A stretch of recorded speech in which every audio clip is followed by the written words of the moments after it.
over 3 decades. TICAD is a prime example of collaboration across regions to spur development and a reminder that no country walks alone. Japan's training of African Union peacekeepers through Triangular Partnership Programme is another clear example, with the programme celebrating its 10th anniversary last year. The United Nations supported Japan's response and recovery efforts to the earthquakes in 2011, which devastated the Tohoku region and the city of Sendai, an experience that Japan transformed into global leadership on disaster risk reduction. I continue to stand by Japan's call for a resolution of the issue of the abduction of Japanese citizens by the Democratic People's Republic of Korea, an unacceptable violation of human rights. And I want to express my total solidarity with the abductees and their families. Our organization was also proud to take part in last year's Expo 2025 in Osaka. I had the honor of visiting on the United Nations Special Day. And I saw how the Expo brought people together across nations, cultures and generations around the simple truth: humanity is strongest when we stand as one. This brings me to the second part of my mission: determination. I am determined to ensure a strong UN-Japan partnership for the future. The true hallmark of partnership is revealed in times of crisis, and our world today is rocked by conflicts, climate chaos and inequality. Inflation is rising, and the cost of living crisis is deepening, made worse by the conflict in the Middle East, which is sending prices for energy and raw materials, including fertilizers, skyrocketing. It is essential to immediately reestablish the freedom of navigation in and around the Strait of Hormuz, and to end all ceasefire violations and create the conditions for a political solution to the conflict. Mistrust and geopolitical divisions are blocking effective solutions.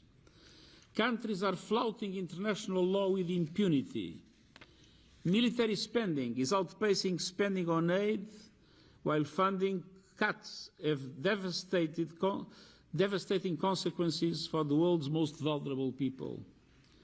The Sustainable Development Goals, our blueprint for a better future for people and planet, require much stronger progress. Multilateral development banks are not sufficiently supporting developing countries who are drowning in debt service and facing a lack of financing. We must recapitalize those multilateral development banks for them to have the necessary resources to support developing countries.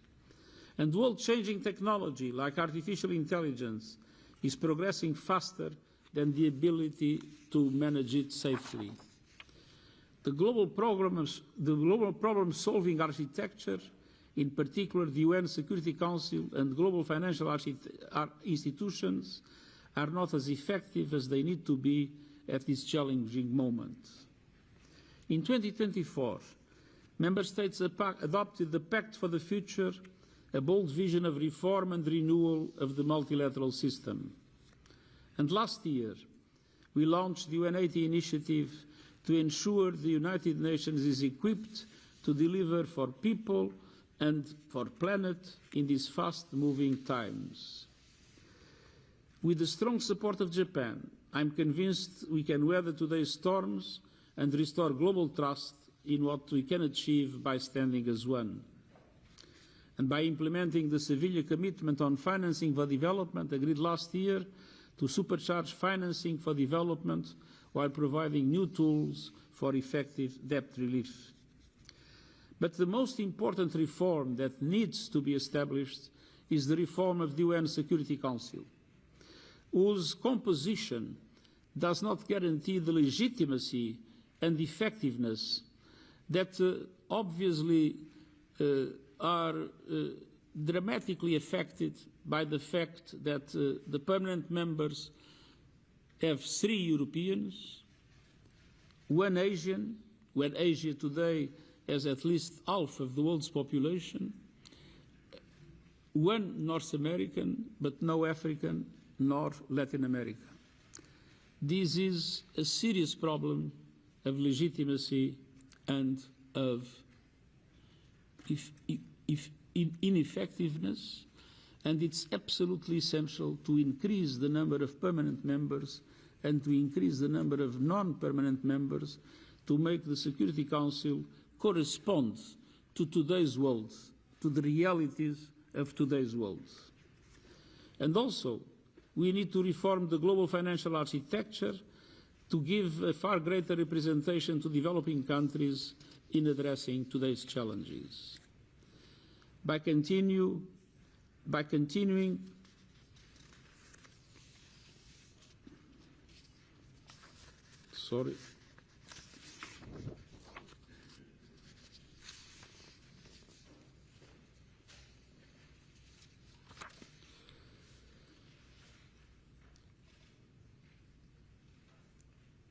we need a multilateral system that is more fair, more able to continue to defend international law and hold countries accountable to it, able to take bold action on climate change by supercharging the transition to renewable energy with speed and with justice for developing countries through support for adaptation, able to bring governments and technology companies together to ensure artificial intelligence helps, not hinders humanity, and to work to scale up the funding required to save lives and build peaceful and resilient communities around the world.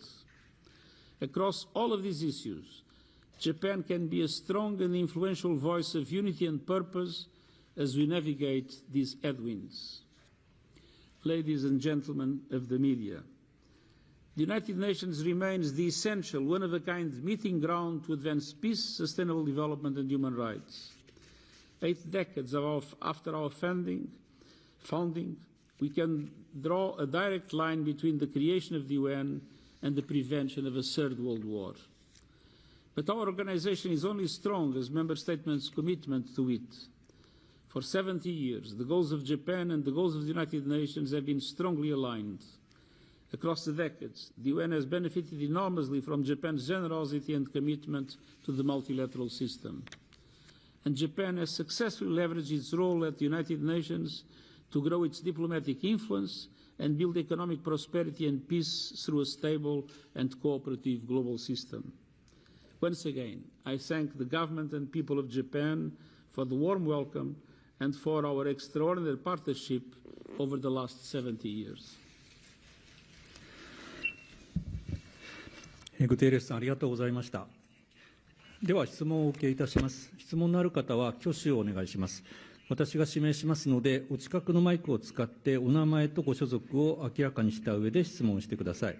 英語か日本語でゆっくりとお話しください。時間が限られていますので、お一人一問、簡潔にお願いいたします。ではどうぞ。では、真ん中に座っている女性の方、一番前の。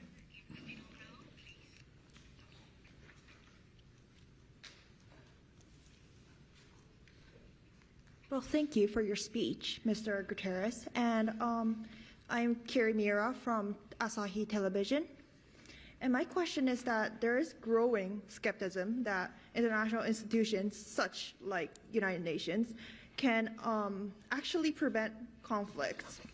And also on your speech, you have noted that the United Security Council and global financial institutions are not as effective as they needed to be at this current moment.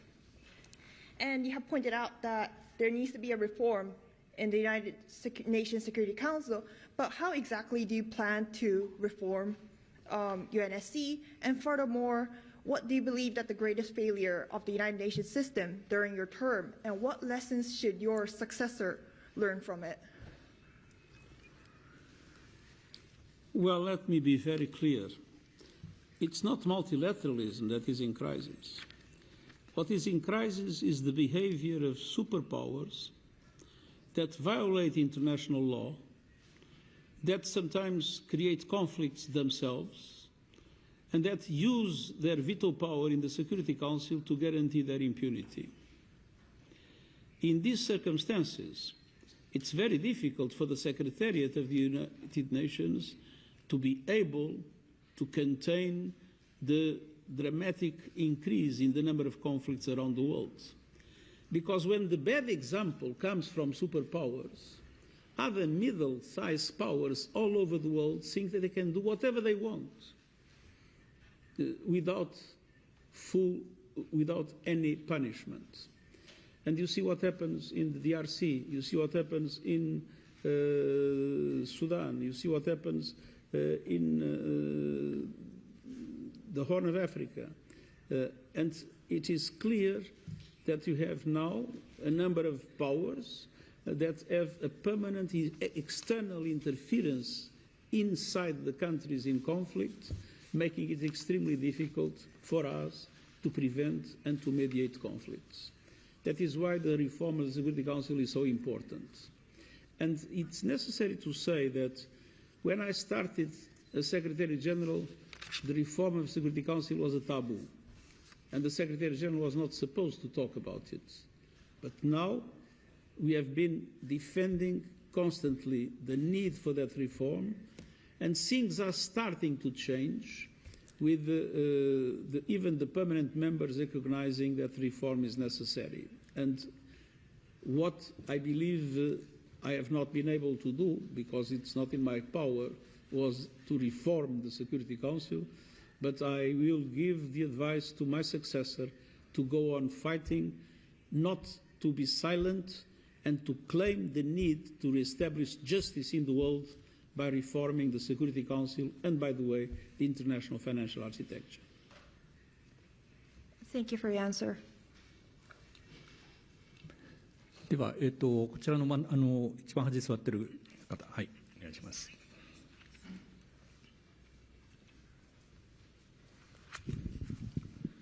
Thank you very much, Mr. Secretary General. This is Go Kamoshita from NHK. Let me ask you a very general question. It's been said that United Nations Secretary General is maybe the most difficult job in the world, almost impossible job. But your 10 years term was maybe the most turbulent one, even among the 9 SGs in the history. You had 1 pandemic, 3 major wars, and twice Trump administration. And you still have 6 months ahead of you. So it's very premature to ask you, but how do you, could you sum up your 10 years term in the history of the UN? And having said that, what could be your advice to your future successor, whose selection procedure is now ongoing in New York? Thank you very much. Now, what it is remarkable is that during these 10 years, we did not stop in any front. First, in the COVID, the UN had a leading role globally in order to create the conditions for this terrible disease to be effectively fought. And the UN agencies played an absolutely outstanding role in this regard. Second, if one looks at the worst conflicts, the Russian invasion of Ukraine, the dramatic situation in Gaza, and the recent bombardment of Iran by Israel and the United States, the voice of the Secretary General has never been silenced. And we were able to defend always the primacy of international law, to condemn the violations of international law without double standards, and that has constituted a fundamental instrument of credibility for those that are at the head of an organization like the UN. We were never corrupted by fear or by the need to be nice to the most powerful in the world. Third, in climate action, I believe it is recognized that the UN has had a very leading role, not only in the COPs, but in our very strong push to reduce the dependency on fossil fuels. And if the war in the Gulf proves something, is that we have too much reliance in fossil fuels, and we must speed up the transition from fossil fuels to renewables. And the UN has been in the front line of defending this point of view against the interests of many powerful in the world. And artificial intelligence, where there was in the beginning the idea that the UN should not be involved, today we have an international scientific independent panel on artificial intelligence elected by the General Assembly, 40 experts from all over the world, men and women, north and south, that will be able to inform governments and the people of what artificial intelligence is producing, what is happening in this world, and what kind of initiatives should be taken to guarantee that it remains a force for good. And we will have the first global dialogue on artificial intelligence in July in Geneva. So we did not stop in any area, and we are now involved in a deep reform of the United Nations Secretariat and agencies. That was the item discussed today here. We were able to give you an idea, and I know our taxpayers are concerned with that. We have reduced 22% of the posts of the Secretariat in the budget of 2026. And we have done it in a very, very effective operation. We have reduced 25% of our troops in peacekeeping operations when we detected that the Americans would not pay more than half of their contribution. And we did it in a planned way, and I would say that probably not many of the journalists around this room detected that we were withdrawing 25% of our troops in operations around the world. So our agencies were dramatically impacted by the cuts in humanitarian aid and in development cooperation. Any agency collapsed? No. The UN agencies showed a remarkable resilience. They reformed themselves, they shrunk, they reduced the number of staff, but they maintained their activity in the support of the people we care for. And so I think it's important to recognize that we live in troubled times, and what you said is exactly true. But that did not intimidate us, and we will continue to fight, and especially to fight for international law, especially to fight against those that violate the law, and then, as I said, use the Security Council to protect themselves, which is absolutely unacceptable in today's world. And I hope, I have no advice to give to my successor, except that I hope that he will guarantee the independence of this function, and it will do everything possible in order to make sure that the United Nations is as effective as possible in peace and security, in sustainable development, and in human rights. Thank you. じゃあ次は後ろの方の方にしましょうか。一番後ろの方、あなたお願いします。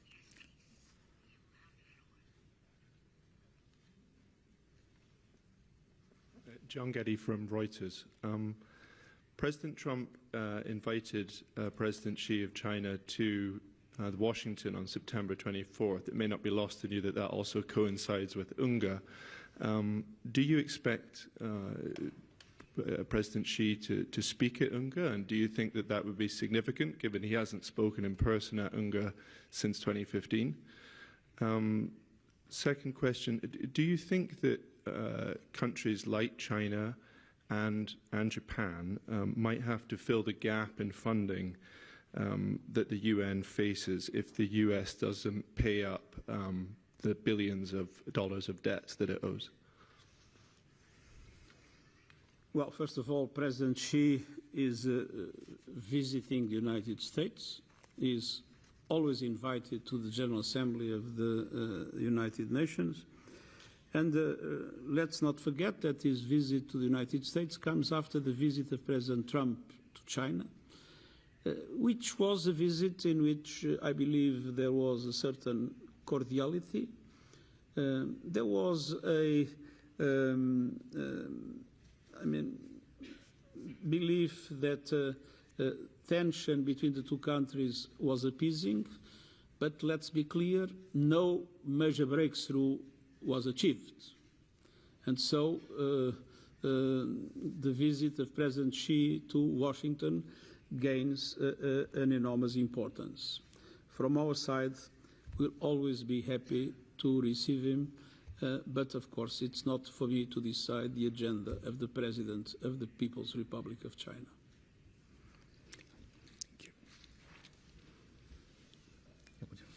you. 一番前の女性の方お願いします。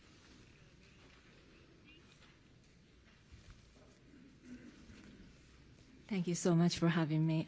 My name is Okada from the Sankei newspaper based in Tokyo. You mentioned earlier a little bit already, but with regard to the U.S. unpaid contribution, the United States has paid the United Nations about $160 million this February. On the other hand, the United Nations has said that the U.S. owes over $2 billion to its regular budget. So has the U.S. unpaid contributions had any impact on the operation of the United Nations? Thank you. Well, first of all, I forgot to answer the question. I'm not going to ask Japan and China to pay the American quota. I insist for the United States to pay what is due to the UN. It is clear that we have a meaningful number of arrears. If we count peacekeeping and the regular budget, those arrears are above $3 billion. If you count only the regular budget, they are $1 billion something dollars. And obviously, this money was necessary. And the fact that this money did not exist has translated itself, as I said, not in the collapse of the organization, but we had to shrink, we had to reduce our activities, and the price was largely paid by those that received assistance from the UN, which means there is more hunger, which means there is less vaccination, which means there is less support to water and sanitation, which means more people die. That is the reality. The UN will move on. The UN was prepared for this and has been able to reform itself and slim enough to be able to go on. But obviously, the price was paid by those that we were trying to support, and some of them in very desperate situations. もう一問だけ、そちらの女性の方。